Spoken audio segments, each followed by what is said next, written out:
জনাইছোঁ।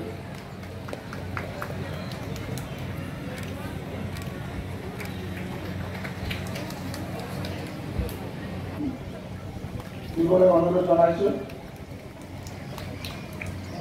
তেখেতলোকক মই নিজৰ চিনাকি ল'বলৈ অনুৰোধ জনাইছোঁ। ইয়াৰ পিছত আছে আমাৰ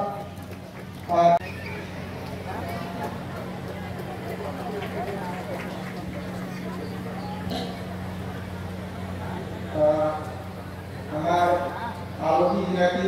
এইখিনিয়ে। ইয়াৰ পিছত আমাৰ নেক্সট এজেণ্ডা হিচাপে আছে ৱেলকাম এড্ৰেছ বাই সন্মানীয় আমাৰ পূব কোকৰাঝাৰৰ MLA শ্ৰীযুত লৰেন্স বিচাৰি ছাৰ, তেখেতক মই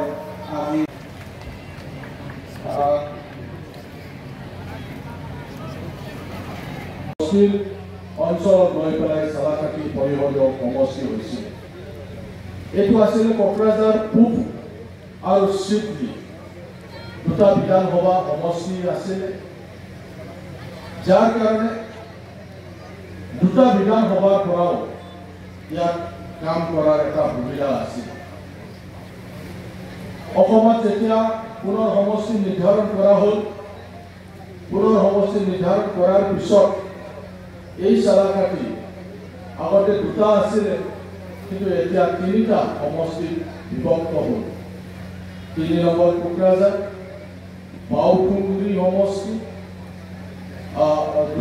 দুটা সমষ্টিত কোকৰাঝাৰ আৰু বাওটুংগুৰি সমষ্টিত বিভক্ত হ'ল। আগৰ যিবিলাক চিডলি আছিলে, কোকৰাঝাৰ আছিল, তেওঁলোক কিছু গাঁও, কিছু অঞ্চল কেইটামান বেছি এতিয়া পুনৰ আমাৰ বাওটুংগুৰি সমষ্টিত হ'ল। কিন্তু এইটো 6 শিডিউল আৰু 6 শিডিউল হোৱাৰ কাৰণে আমাৰ এই অঞ্চলৰ ডেভেলপমেণ্ট উন্নয়নৰ কামবিলাক সাধাৰণতে যিবিলাক ডিপাৰ্টমেণ্ট অলৰেডি BTC BTR চুক্তি হোৱাৰ পিছত যিবিলাক ডিপাৰ্টমেণ্ট ট্ৰেন্সফাৰ দিয়া হ'ল, যিবিলাক ডিপাৰ্টমেণ্টৰ কাম কাজ কৰিবলৈ চোৱা চিতা কৰিবলৈ যিহেতু BTCকে দিয়া হৈছে, সেইকাৰণে অসম চৰকাৰৰ পৰা বা বিধায়কসকলে পোনপটীয়াকৈ এতিয়ালৈকে 39টা ডিপাৰ্টমেণ্ট 39 ডিপাৰ্টমেণ্টত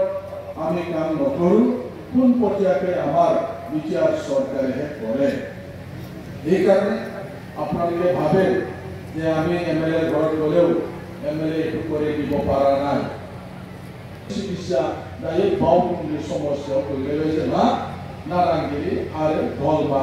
दलमारानि मोननै गामियाव आरो आंनि समस्यायाव फैदों मोननै गामिया माखासेया बावखुंग्रि। जियानो जाया मानो बियो, मानोना जोंनि जौगाखांनायनि जेफोर खामानि, बे खामानिखौ 6 शिडिउलाव काउन्सिलआ सरकारासो खामानि मावो। मानोना बावहाय काउन्सिलनो 39टा डिपार्टमेन्ट दायो होनाय जादों BTC चुक्तिनिफ्राय। BTR चुक्तियाव बियो बानायदों।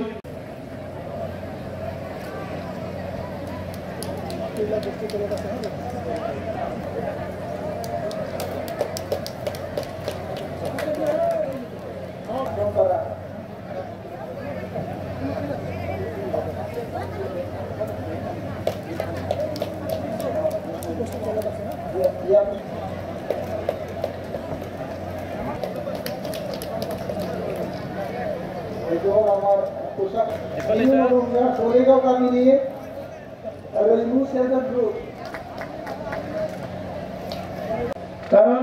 भारतर प्रधानमंत्री नरेंद्र मोदी डांगरियाय विचारिছে যে ভাৰতবৰ্ষখন এখন বিকশিত দেশ হ'ব লাগে। অসমৰ মুখ্যমন্ত্ৰী ডাঙৰীয়াই বিচাৰিছে যে অসমখন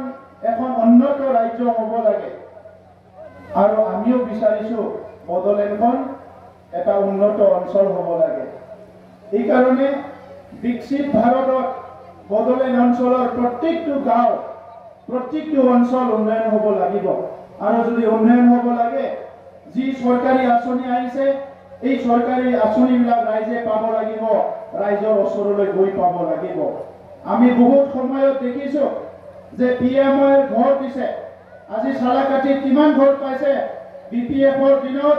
17 বছৰত 505খন ঘৰ পাইছিলে BPF-ৰ দিনত 17 বছৰত 505খন ঘৰ আৰু আমাৰ চৰকাৰৰ দিনত কিমান পালে 5110খন ঘৰ পালে BPF-नि समाव 20 बोसोराव 505 न' मोनदोंमोन PMI-नि न' आरो दायो जोंनि समाव 5110 प्रधानमंत्री आवास योजनानि न' मोनदों आरो आमार 900 प्राय 900 घर कन्स्ट्राक्शन হৈ আছে 900টা न'आ आरोबाव बानाय लागासिनो दङ এই ঘৰখিনি প্লাস কৰিলে প্ৰায় 6000 ঘৰ এই 4 বছৰত আমাৰ সালাকাটি অঞ্চলত নিৰ্মাণ হ'ব আজি যদি চাবলৈ যায় 134খন 634 বিভিন্ন गावত रुरेल रोड गामिनि लामाफोरखौ बानायनाय जाबाय सेन्ट्रेल हाफोरजों आगोलनि समाव बे हाखौ बे लामाफोरखौ बानायनाय जायाखैमोन आईबीएस स्कीम साबले गले 1184 टा आईबीएस स्कीम दिया हल कम्युनिटी स्कीम जुदि साबले जाय प्राय 370 टा कम्युनिटी स्कीम दिया हल आमार जिबिला ओल्ड एज पेंशन 1838 जने ओल्ड एज पेंशन आमार बृद्ध पेंशन पाई আছে তেনেকা কৰি আজি SRLM ইয়াত 1017খন যি আমাৰ এসএইচজি আছে তেখেতসকলে বিভিন্ন সুবিধা পাবলৈ সক্ষম হৈছে আজি সালাকাটি অঞ্চলত যি এটা ছবি আমি দেখিবলৈ পাইছো ইয়াত আগত এই ছবিটো নাছিলে কাৰণ আগত এনেকুৱা চৰকাৰে ৰাইজৰ লগত কথা পাতি কাম কৰা চৰকাৰ নাছিল বদলেন অঞ্চলত 35 লাখ জনসাধাৰণ আগুৱাই নিয়াটো আমাৰ চৰকাৰৰ দায়িত্ব আমাৰ দলৰ দায়িত্ব আমি 2020 চনৰ আগত যি বদলেন আছিলে সেই বদলেণ্ডৰ সেই বিটিআৰত সেই বিটিচিৰ সময়ত আজি হত্যা হিংসা ভয় ভীত জাতি জনগোষ্ঠীৰ মাজত কোনো ভাল এটা পৰিৱেশ নাছিলে 2020 চনত আমাৰ চৰকাৰ গঠন কৰাৰ পিছত আজি সকলো জাতি জনগোষ্ঠীৰ মাজত সমন্বয় ঘূৰি আহিছে শান্তি ঘূৰি আহিছে শান্তি আৰু সমন্বয় ঘূৰি আহিছে আগৰ ৰাজবংশী মানুহবিলাকে বড় মানুহৰ লগত কথা পাতিবলৈ ভাল পোৱা নাছিলে আদিবাসী মানুহ বড় মানুহবিলাকৰ লগত বা বড় আদিবাসীৰ লগত কথা পাতাৰ কাৰণে কিছুমান সময়ত ভয় কৰিছিলে মাইনৰিটি সকল মুছলমান সকল বড়ৰ লগত আলোচনা কৰিবলৈ একেলগে বহি কথা পাতিবলৈ এই সময়ত ভয় কৰিছিলে দূৰে দূৰে থাকিব লগা হৈছিলে আমাৰ বঙালী সকলৰ তেনেকা হৈছিলে সূত্ৰধৰৰ হৈছিলে বিভিন্ন জাতি জনগোষ্ঠীৰ মাজত যি ভাল সম্বন্ধ কিছু নাইকিয়া হৈ গৈছিল আজি 2020 চনত চৰকাৰ গঠন কৰাৰ পিছত আমি শান্তি ঘূৰাই আনিলো আজিৰ সময়ত সবে দিনে ৰাতি ঘূৰিব পাৰে কোনো ভয় কৰিব লগা নাই ৰাতি 12টা বজাত মটৰচাইকেল লৈ ঘূৰিব পাৰে সাইকেল লৈ ঘূৰিব পাৰে হস্পিটালত যাব পাৰে ৰেলত যদি ট্ৰেইনত যদি আহে ষ্টেচনৰ পৰা নামি ঘৰলৈ যাবলৈ কোনো ভয় নকৰে আগতে ভয় কৰিছিলে আৰু এই শান্তি আগতে যদি হাগ্ৰামা মহিলাই ডাঙৰীয়ে বিচাৰিলে হয় আগতে যদি দেৰাসাদ বসুমতাৰী বিচাৰিলে হয় 2005তে ৰাইজে তেখেতসকলে পাৱাৰত আনিছিলে 2010ত পাৱাৰত আনিছিলে 2015ত পাৱাৰত আনিছিলে কিন্তু এই 15 বছৰত শান্তি ঘূৰাই আনাৰ কাৰণে হাগ্ৰামা মহিলাৰী ডাঙৰীয়ে চিন্তা কৰা নাছিল সংঘাত হৈছে হত্যা হিংসা হৈছে বিভিন্ন ধন দাবী হৈছে বিভিন্ন ঘটনাবিলাক আমাৰ অঞ্চলত হৈছে এই ঘটনাবিলাক লৈ হাগ্ৰামা মহিলা ডাঙৰীয়াই এক কিঞ্চিত চিন্তা কৰা নাছিল আৰু আজি আমাৰ সময়ত এই বড়োলেণ্ডৰ মানুহবিলাকে এটা সুৰক্ষিত গাঁও সুৰক্ষিত অঞ্চল বহুত ভালকে জীৱন যাপন কৰিব পাৰিছে এই কাৰণে আজি আমি বিচাৰিছো শান্তি আহিল নিৰাপত্তা আহিল সমন্বয় আহিল আজি বড়ো ৰাজবংশী গুৰ্খা আদিবাসী মাইনৰিটি বঙালী ক্ষুদ্ৰধৰ যিমান আছে নাথযোগী এটা জনগোষ্ঠী আনটো জনগোষ্ঠীক ভয় কৰিব লগা নাই মাটি বাৰীৰ অধিকাৰ পাই আছে